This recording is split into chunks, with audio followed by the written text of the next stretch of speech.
Sir नमस्कार. नमस्कार sir. How are you, sir? नमस्कार.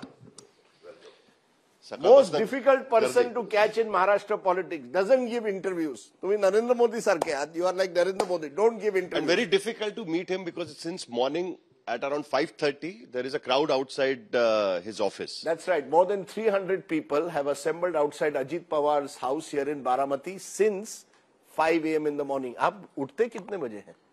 मैं 5 बजे उठता हूँ, 6 बजे तैयार होकर बाहर निकलता हूँ.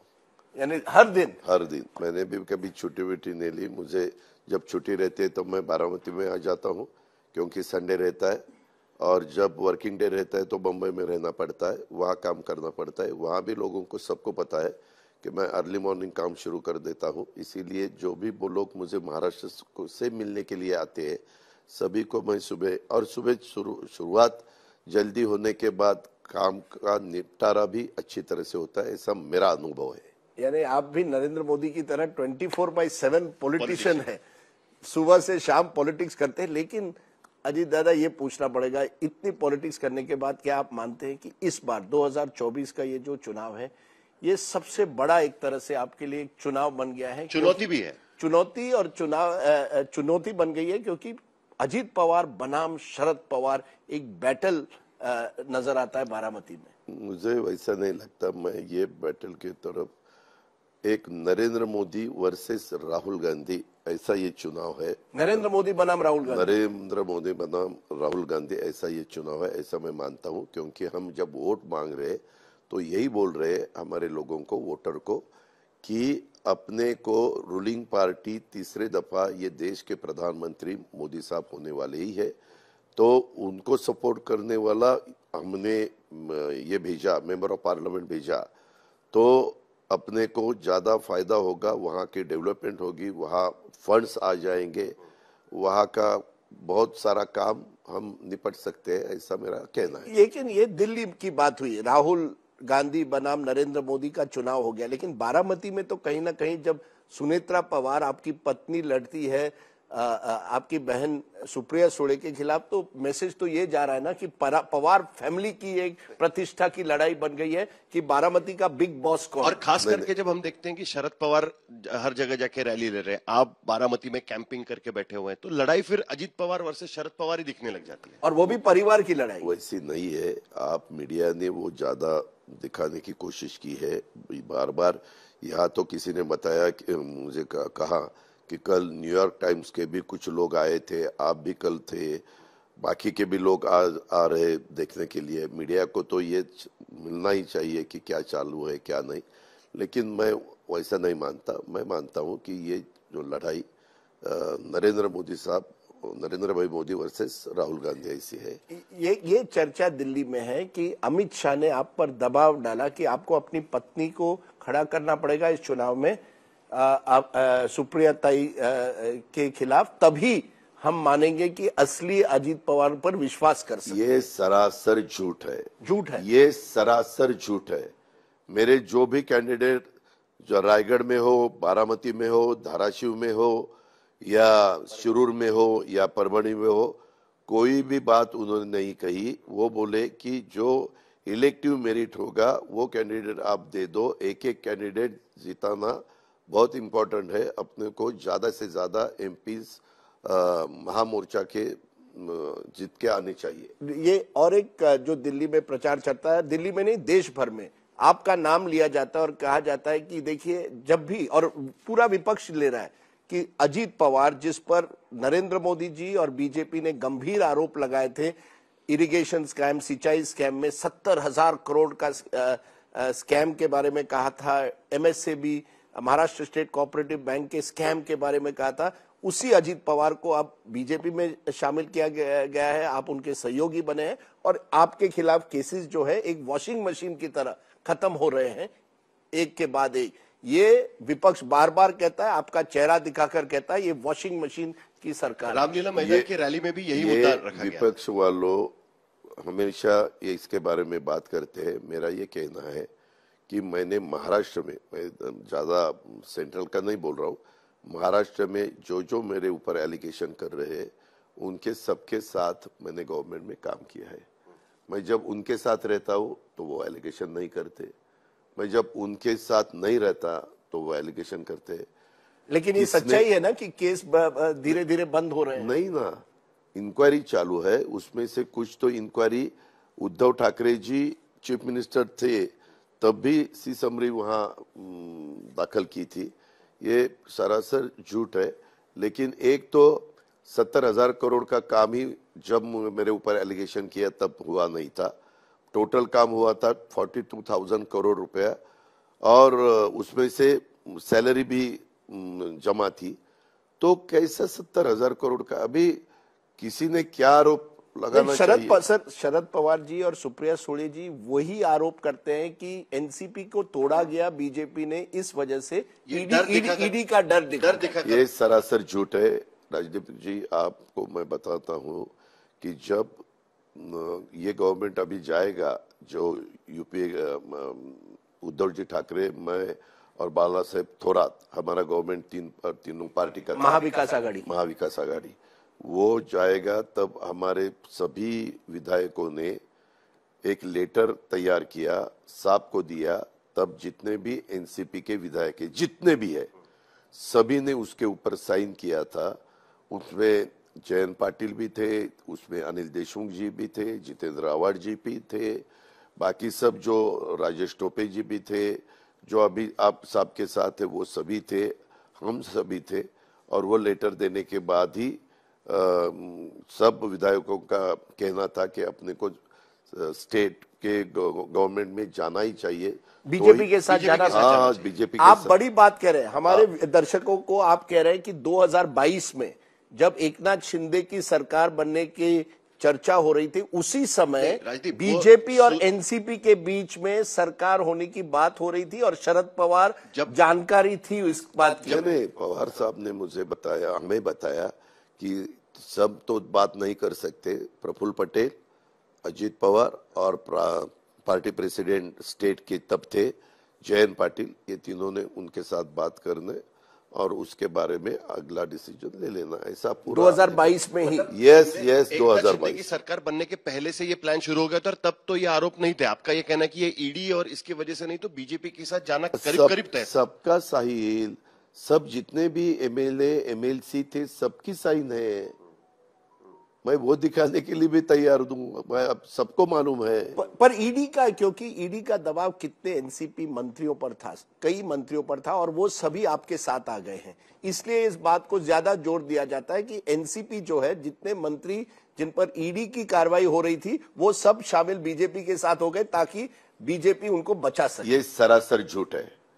जयंत पाटिल के खिलाफ भी कुछ ना कुछ मैटर चालू है, प्राजक्त तनपुरे के खिलाफ भी मैटर चालू है, अनिल देशमुख के खिलाफ भी मैटर वो चालू है। ऐसा कैसे आप बोल सकते हैं? लेकिन अनिल देशमुख जेल चले गए, आप सब जेल में नहीं जाना चाहते थे, बचना चाहते थे, इसलिए ये देखो प्रचार चल रहा है। ये देखो, ये प्रचार सरासर झूठ है। राजदीप सरदेसाई जी, साहिल जी, आपको कोई भी क्वेश्चन पूछने का अधिकार है, लेकिन इसमें बिल्कुल सत्य नहीं है। ये हमने बैठकर डिसीजन लिया कि डेवलपमेंट अपने महाराष्ट्र की होनी चाहिए, अपने कॉन्स्टिट्यूंसी की होनी चाहिए। देश आज नरेंद्र मोदी जी के नेतृत्व में अच्छी तरह से काम कर रहा है। एक विजन सामने रखकर खुद मोदी जी काम कर रहे हैं।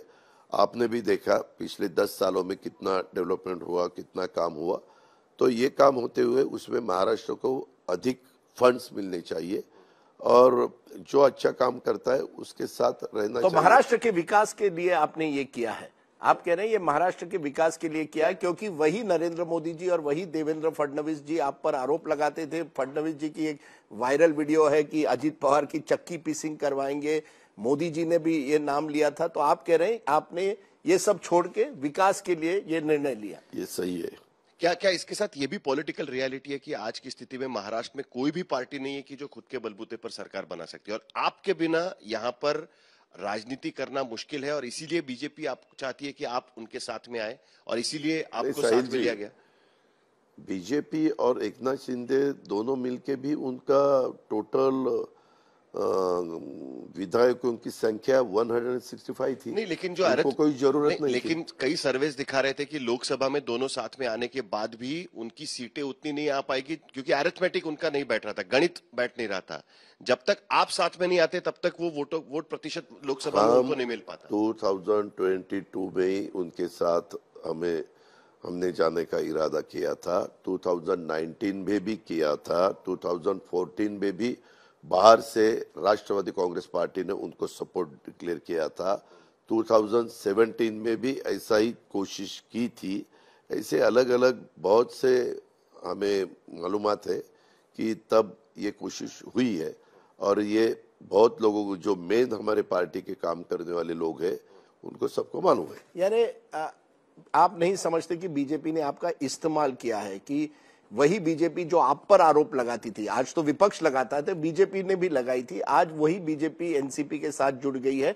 ये एनसीपी को खत्म करने की एक साजिश है और बीजेपी को और मजबूत करने की महाराष्ट्र की एक रणनीति है। ये बिल्कुल असत्य है, ये इसमें बिल्कुल कोई ये नहीं है। एक कहा गया है कि यहाँ बारामती में आप दबाव डाल रहे हैं अपने वर्कर्स पर, कल आरोप लगाया गया, ये आरोप लगाया गया कि अजीत पवार जी जो है अपने वर्कर्स पर कौन से दबाव वर्कर्स? लगा रहे हैं, एनसीपी के वर्कर्स और वोटर पर, कि देखिए मैं जब तक यहाँ हूं, अगर आप सुप्रिया जी के साथ दिखे या शरद पवार के साथ दिखे तो आप जानिए कुछ भी हो सकता है। आपको ऐसा लगता है? मैं पूछ रहा हूं। जिसको अगर दबाव डाला तो एक को आगे लाओ और उसको पूछो मेरे सामने, या फोन पे बात हुई तो फोन दिखाओ कि ऐसा ऐसा दबाव डाला है, क्या है, कौन क्या फोन कर रहे हैं, कौन क्या बात कर रहे हैं, मेरे पास सब ही है, मुझे वो दिखाना नहीं है। क्योंकि चुनाव क्या है, देश किसके हाथ में 5 साल के लिए रखना है, ये चुनाव है। ये चुनाव है। सुनेत्रा पवार बनाम सुप्रिया सुळे नहीं है, नरेंद्र मोदी बनाम राहुल गांधी है। देश किसके हाथ में, तो मोदी जी के नाम पर आप इस चुनाव में जा रहे हैं। देश में मोदी जी का ही सपोर्ट हम करना चाहते हैं, क्योंकि उन्होंने 10 साल अच्छी प्राइम मिनिस्टरशिप करते हुए अपना देश का नाम पूरे वर्ल्ड। आपको लगता है 400 पार हो सकते हैं या ये केवल हवा बन रही है? वो मुझे मालूम नहीं है, कोशिश उनकी चालू है। उन्होंने इतने रैलियां ली है, पब्लिक मीटिंग ली है, और वो ले रहे। आज कल भी वो वर्धा में आए थे, उससे पहले वो इसमें आए थे, क्या रामटेक में, उससे पहले वो चंद्रपुर में आए थे। यानी वहाँ 5 कॉन्स्टिट्यूंसी, 5 या 6, उसमें से 3 में उन्होंने पब्लिक रैली की, और 7 स्टेजेस में चुनाव है। इसीलिए सभी पार्टियों को टाइम मिल रहा है, सभी लीडरों को टाइम मिल रहा है, जाके लोगों को अपने पार्टी को, अपने गुट को क्यों वोट करे, इसके लिए टाइम भी मिल रहा है। सर, आखिर में एनसीपी को आप किस तरीके से देखते हैं, और क्या आप खुद महाराष्ट्र का मुख्यमंत्री बनना चाहते हैं? क्या एनसीपी आप कहां लेके जाना चाहते हैं? आज की तारीख पे पार्टी का नाम और सिंबल आपके साथ में है जब तक सुप्रीम कोर्ट का फैसला नहीं होता है, लेकिन पार्टी को आप कहां ले जाना चाहते हैं? आपकी पार्टी महाराष्ट्र में किस तरफ है? सेंटर लेफ्ट है, सेक्युलर है, क्या है, और आप क्या मुख्यमंत्री बनना चाहते हैं? पार्टी सेक्युलर है। हमारे महाराष्ट्र में शिव यानी शिवाजी महाराज, शिव शाहू फुले अम्बेडकर, इनकी विचारधारा से जो उन्होंने रास्ता दिखाया है, वही रास्ते से हम आगे जाना चाहते हैं। और ये आगे जाते वक्त किसी ने हमें इसको रोक नहीं लगाई। वो बोले कि आपकी जो विचारधारा है वो आप चालू रखता, हमें उसमें कोई एतराज नहीं है, हम हमारा काम कर रहे। महाराष्ट्र में एक न एक दिन राष्ट्रवादी कांग्रेस पार्टी, जैसे 2004 में सिंगल लार्जेस्ट पार्टी आई थी, उसी हिसाब से मुझे महाराष्ट्र में राष्ट्रवादी कांग्रेस पार्टी, आप मुख्यमंत्री सिंगल लार्जेस्ट पार्टी लाना है। आखिर में 2 छोटे सवाल। एक, 5 बार उप मुख्यमंत्री बने हुए रिकॉर्ड जो है, मुख्यमंत्री बनना चाहते हैं या नहीं? जरूर बनना चाहता हूं। अगर मुझे महाराष्ट्र ने सपोर्ट दिया, हमारे एमएलए ने सपोर्ट दिया, 145 ये फिगर, मैजिक फिगर महाराष्ट्र की हम इकट्ठा करने में यशस्वी हो गए, तो मैं जरूर बनना चाहता हूं। और एक और आखिरी सवाल कि क्या कोई संभावना है कि इस चुनाव के बाद आप और शरद पवार Reconciliation. एक बार फिर आ सकते हैं साथ में? हो सकता है राजनीति में, क्योंकि देखो, महाराष्ट्र की राजनीति में पिछले साल में कुछ भी हो बहुत सकता है। कुछ भी हो सकता है। ये देखो, हमने जो लाइन ली है, हमने सबने, प्रफुल्ल पटेल हो, सुनील तटकरे, छगन भुजबल, हसन मुश्रीफ, धनंजय मुंडे, दिलीप वळसे पाटिल, सब हमारे साथियों ने, हमारे सब एमएलए नो, सब विधायकों ने वो लाइन उनको ठीक लगी तो हमें कोई एतराज नहीं है। कोई एतराज नहीं है। वो लाइन हमने जो अभी लाइन ली है, यानी उनको आपके लाइन पर आना पड़ेगा, शरद पवार को आपके लाइन पर आना पड़ेगा। वैसा मैं नहीं बोल सकता। वो बहुत बड़े बुजुर्ग नेता है, राष्ट्रीय नेता है, मुझे वैसा बोलने का अधिकार भी नहीं है। उनके जो साथी है वो सबको अगर ऐसा लगे कि ठीक है ये लाइन अपने को ठीक लगती है, उसी लाइन से हम चले आगे जाएंगे। तो मेरे ख्याल से जितना महाराष्ट्र में चुनाव प्रेडिक्ट करना मुश्किल है, उतना ही अजित पवार के साथ इंटरव्यू करना मुश्किल है, उनको मनाना इंटरव्यू के लिए। आज हमने एक काम तो कर लिया है, मे बी और शायद पहली बार हिंदी में, पहली बार हिंदी में। यानी एक तरह से धीरे धीरे एक नेशनल इमेज आपकी बनने जा रही है। सर मैं आपको एक बता दूं, नरेंद्र मोदी जी 2012 में जब चुनाव जीते थे गुजरात में, चुनाव के बाद पहली बार उन्होंने जब स्पीच की थी वो हिंदी में की थी, गुजराती में नहीं, वो भी अहमदाबाद में। तो कौन जाने कल क्या हो अजीत पवार जी, कौन जाने। ठीक है, थैंक यू, बहुत बहुत थैंक यू, धन्यवाद। बहुत बहुत धन्यवाद।